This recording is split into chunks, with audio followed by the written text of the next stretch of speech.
আপনারা জানেন 40,000 voter, vote কেন্দ্র মাত্র 8টি। এখন ভোট দিতে হবে আপনার প্রায় হচ্ছে যে 41টি। তো মানে 8টা ভোট কেন্দ্রে গড়ে হিসাব করলে 5,000 করে। তো সেখানে হচ্ছে যে আপনার প্রতিটা ক্যান্ডিডেটকে প্রায় 41টি ভোট, হল সংসদ এবং ডাকসু দুটা মিলিয়ে প্রায় 41টি ভোট দিতে হবে। এখন সে যখন একটা ভোট দিতে প্রতিটা ভোটারের প্রায় 8 থেকে 10 মিনিট সময় লেগে যেতে পারে, এটুকু লাগবে, এটা স্বাভাবিক, মানে বেশিও লাগতে পারে। এখানে ঘন্টায় হচ্ছে যে মাত্র 8টা ভোট দেওয়া যাবে। তো যদি আপনি এখানে 20টা কেন্দ্র হিসাব করেন, 8 দুগুণে 16, মানে 160টা ভোট পড়বে।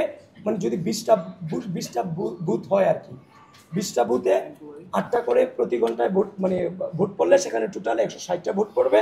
এবং যদি সেখানে হচ্ছে যে আপনি পুরো 8 ঘন্টার হিসাব করেন, সেখানে 1280টা ভোট পড়বে, শুধুমাত্র যদি 20টা ভোট কেন্দ্র হয় সেইটার হিসাব করলাম। তো যার ফলে আপনারা জেনে থাকবেন কোনো কেন্দ্রেই কিন্তু হচ্ছে যে 4,500 এর নিচে হচ্ছে যে ভোটার সংখ্যা নেই। তো সবকিছু মিলিয়ে আমাদের যে আশঙ্কার উদ্বেগের জায়গাটা, যে কোনো গত 2019 সালে যে রাষ্ট্র নির্বাচন হয়েছিল, যে ফ্যাক্ট লাইন, কৃত্রিম লাইন তৈরি হয়েছিল, যার কারণে অনাবাসিক ছেলেমেয়েরা ভোট দিতে পারেনি। তো এইটা নিয়ে ছেলেদের মেয়েদের মধ্যে আতঙ্ক এবং শঙ্কা কাজ করছে যে 8-10 মিনিট লাগবে ভোট দিতে, একটা ভোট কেন্দ্রে এত হাজার ভোটার, আর একটা হচ্ছে যে আমরা কিভাবে এই ভোটটা দিব এত অল্প সময়ের মধ্যে। তো এটা নিয়ে হচ্ছে যে আবার পেজও অনেক বড় বড়, খুঁজে নামগুলো দিতে হবে, 41টা নাম মনে রাখা, প্রায় 7টা পেজ। এগুলো নিয়ে আমাদের আশঙ্কার জায়গা ছিল। এটা আমরা নির্বাচন যে চিফ রিটার্নিং অফিসার আছেন ওনার কাছে আমরা সেটা জানিয়ে গিয়েছি। তারপর হচ্ছে যে এই জিনিসটা আপনারা জানিয়ে গিয়েছি, তারা বলেছে তারা পর্যাপ্ত কেন্দ্র রাখবেন। কিন্তু আমিও আপনাদের মধ্য দিয়ে জিনিসটাকে হচ্ছে যে আপনারা ইনভেস্টিগেশন করবেন আরো বেশি করে, প্রিয় সাংবাদিক বন্ধুগণ, কারণ আপনারা আমাদেরই অংশ। আপনারা ছাড়া আমরাও চল, আমরা ছাড়াও আপনারা চলতে পারবেন সেটা আমি জানি না, কিন্তু আপনারা ছাড়া আমরাও চল। তো এখন সেই জিনিসটা আপনারা ইনভেস্টিগেশন করবেন, আসলে এটা সম্ভব কিনা।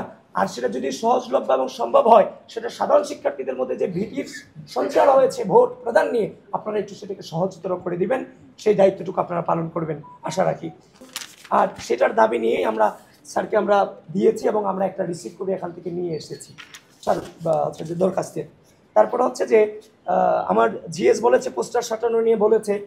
আরেকটা জিনিস হচ্ছে আমরা গতকালকে দেখেছি যে টিএসসিতে একজন স্বতন্ত্র প্রার্থী, সাহিত্য সংস্কৃতি বিষয়ক সম্পাদক স্বতন্ত্র থেকে তিনি আলোকসজ্জা করেছেন, কনসার্ট করেছেন, তারপর কবিতা আবৃত্তি করেছেন, এরপরে তিনি ইশতেহার ঘোষণা করেছেন, যেটা সম্পূর্ণভাবে হচ্ছে নির্বাচনী আচরণবিধি লঙ্ঘন।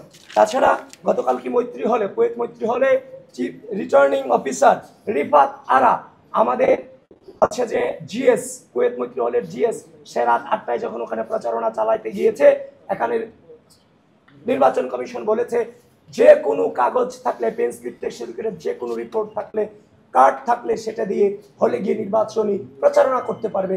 সেখানে তার বৈধ কাগজপত্র থাকার পরও তাকে ডেকে এনে এই রিফাত আরা মেম বলেছেন তোমার আবাসিক কার্ড ছাড়া তুমি প্রচারণা চালাতে পারবে না বলে তাকে হল থেকে বের করে দেওয়া হয়, যেটা কোনোভাবেই কাম্য নয়। সূচনাতেই এই অবস্থা হলে অবশ্যই আমাদের সংখ্যা থাকে লেভেল প্লেইং ফিল্ড নিয়ে। তারপর হচ্ছে যে বিশ্ববিদ্যালয়ের যে গ্রুপগুলো আমি বারংবার বলে আসছি, এই এই বাংলাদেশের ভোটাধিকার এবং গণতন্ত্রকে ফিরিয়ে আনবার জন্য আমি আপনাদের সামনে কথা বলছি, 2016 সাল থেকে আজ পর্যন্ত এই রাষ্ট্র থেকে কোনো প্রকার সুযোগ সুবিধা না নিয়ে, জীবনের সকল সম্ভাবনাকে উপেক্ষা করে রাষ্ট্রের ভোটাধিকার এবং গণতন্ত্রকে ফিরিয়ে আনবার জন্য আজও পর্যন্ত লড়াই করে যাচ্ছি। হাসিনা চলে গেছে, এই ঢাকা বিশ্ববিদ্যালয় থেকে আমরা আশা করছি গণতন্ত্র এবং ভোটাধিকারের সূচনাই ঢাকা বিশ্ববিদ্যালয় থেকে হবে। কিন্তু আমরা দেখতে পাচ্ছি ঢাকা বিশ্ববিদ্যালয়ের বিভিন্ন গ্রুপগুলো চিফ রিটার্নিং অফিসার সহ নির্বাচন অফিস থেকে বিশ্ববিদ্যালয়ের সহযোগিতা নিয়ে বিটিআরসিকে চিঠি দিয়েছে। তারা বিশ্ববিদ্যালয়ের যে গ্রুপগুলো প্রপাগান্ডা ছড়াচ্ছে, শিক্ষার্থী সংসদ 1, শিক্ষার্থী সংসদ, ঢাকা বিশ্ববিদ্যালয়ের শিক্ষার্থী সংসদ 1, শিক্ষার্থী সংসদ 2, তারপর হচ্ছে যে নিরাপত্তা মঞ্চ সহ, তারা এগুলার জন্য বন্ধ করার জন্য নির্বাচন কমিশন বিটিআরসিকে চিঠি দিয়েছে। কিন্তু আমরা দেখতে পেলাম সেই গ্রুপগুলোর নাম পরিবর্তন করে ফেলেছে। গ্রুপ তো বন্ধ করবে দূরের কথা, গ্রুপগুলোর নাম পরিবর্তন করে হচ্ছে যে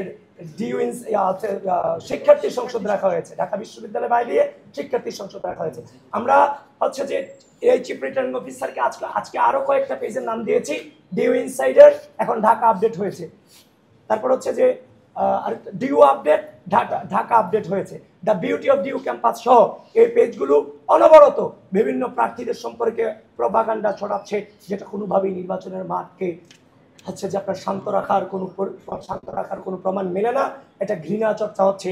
এই গ্রুপগুলো যতক্ষণ না পর্যন্ত বন্ধ হবে ততক্ষণ পর্যন্ত আমরা সেফ ফিল করছি না। অতি দ্রুত কয়েক ঘন্টার মধ্যে আমরা চিফ রিটার্নিং অফিসারকে বলেছি আপনারা এটা সম্পর্কে সিদ্ধান্ত দেবেন, কারণ আপনাদেরকে ঢাকা বিশ্ববিদ্যালয় প্রশাসনই আপনাদেরকে এই জায়গায় বসিয়েছে। অবশ্যই প্রশাসন আপনাকে সহযোগিতা করছে। যদি ঢাকা বিশ্ববিদ্যালয় প্রশাসন আপনাদেরকে সহযোগিতা না করে, সেটাও ঢাকা বিশ্ববিদ্যালয়ের শিক্ষার্থীদের কাছে সম্মুখে বলতে হবে যে আমরা অসহায়, আমাদেরকে সহযোগিতা করছে না, সে অনুযায়ী আমরা ব্যবস্থা গ্রহণ করব। লাস্ট ওয়ান, আপনারা জেনে থাকবেন একটা জিনিস, সেটা হচ্ছে যে বলা উচিত ওই যে হিজাব ফোবিয়া আমরা আশেপাশে দেখতে পাচ্ছি, যে হিজাব ফোবিয়া এবং হচ্ছে যে নারী বিদ্বেষী একটা চক্র ইতিমধ্যেই বিশ্ববিদ্যালয়ে হচ্ছে যে আপনার হচ্ছে যে সক্রিয় হয়েছে, যেটা কোনোভাবেই হচ্ছে আমাদের এই বিশ্ববিদ্যালয় পরিবেশের জন্য এটা কোনোভাবেই সুখকর নয়। এই বিশ্ববিদ্যালয় আমরা একটা সেফ ক্যাম্পাসে রূপান্তরিত করতে চাই। এই ক্যাম্পাস তখনই সেফ হবে যখন এই বিশ্ববিদ্যালয়ের প্রতিটা ইঞ্চি মাটি আমাদের নারীদের জন্য, বোনদের জন্য নিরাপদ হবে। যেই মাটিতে নারীরা নিরাপদ থাকে সেটাকেই নিরাপদ ক্যাম্পাস বলা হয়। এবং এটাও জানিয়ে দিচ্ছি বিশ্ববিদ্যালয় প্রশাসনকে, নারীদেরকে বিভিন্নভাবে যে হেনস্থা করা হয়, সেটা হিজাব কেন্দ্রিক হোক কিংবা হচ্ছে যে ওয়েস্টার্ন কালচারই যারা অনুসরণ করে তাদের ক্ষেত্রেই হোক, যে মতের হোক, সে যেন তার অধিকার প্রপারলি রক্ষা করে নিরাপত্তা সহকারে চলতে পারে, সেই পরিবেশ যেন বিশ্ববিদ্যালয় সৃষ্টি করে, সেই জন্য বিশ্ববিদ্যালয়কে আমরা আহ্বান করেছি। কারণ চট্টগ্রাম বিশ্ববিদ্যালয়ের যে সান্ধ্যকালীন আইন করেছে যে 9টার পরে 10টার পরে কোনো মেয়ে বিশ্ববিদ্যালয়ে থাকতে পারবে না, ঢাকা বিশ্ববিদ্যালয় তথা ডাকসু সেই আইনকে কোনোভাবেই মেনে নেবে না।